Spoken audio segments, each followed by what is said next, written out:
Are you ready for another curiosity box? Well, let's open this one and see what's inside. It looks like an ancient effigy jar, but, for full disclosure, it is most likely not authentic. It's just an old reproduction made in style known as Casas Grandes. Ceramic vessels like this one were made by Native Americans sometime between the 12th and 15th century AD.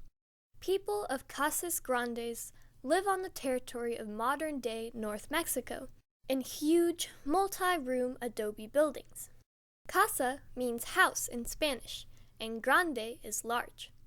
The giant adobe houses resemble the structure we saw in Wupatki National Monument near the Grand Canyon. But the bricks used to build the walls were made of sun-dried mud and gravel.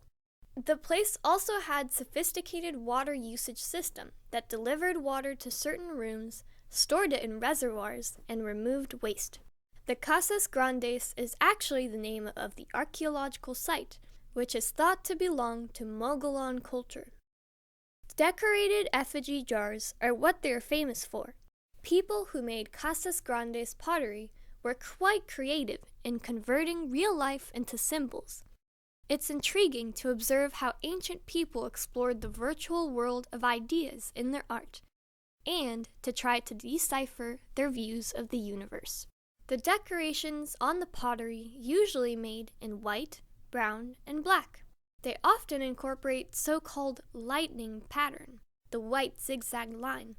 However, it's not meant to symbolize lightning, but rather is profile of a multi-story communal house. I would even say that it resembles the staircases of Mayan pyramids. This is how I imagine the pattern was seen by people who lived in Casas Grandes.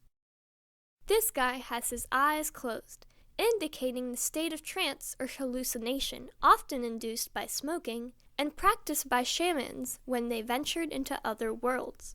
Did you know that there is a legend describing mammoths as fairy tale creatures used by shamans to ride into underground world? Notice the decoration on the hand of this figure. It reminds me of ceremonial body paintings. How do I know that it's a guy?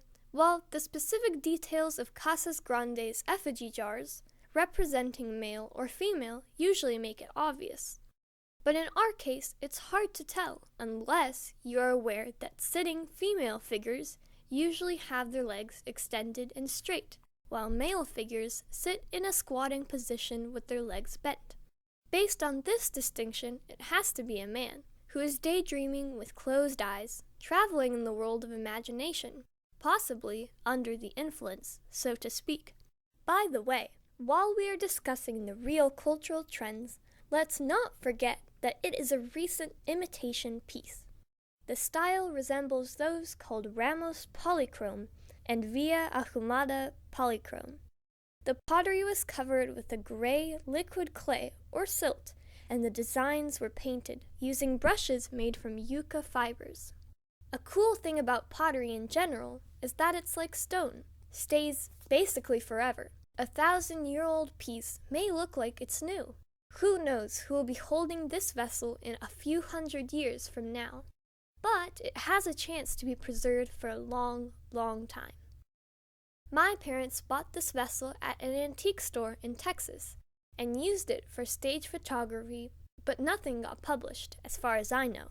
So it's a debut for this little guy. Welcome him with our likes, and do not forget to subscribe to be with us next time when we will open another curiosity box. Bye bye!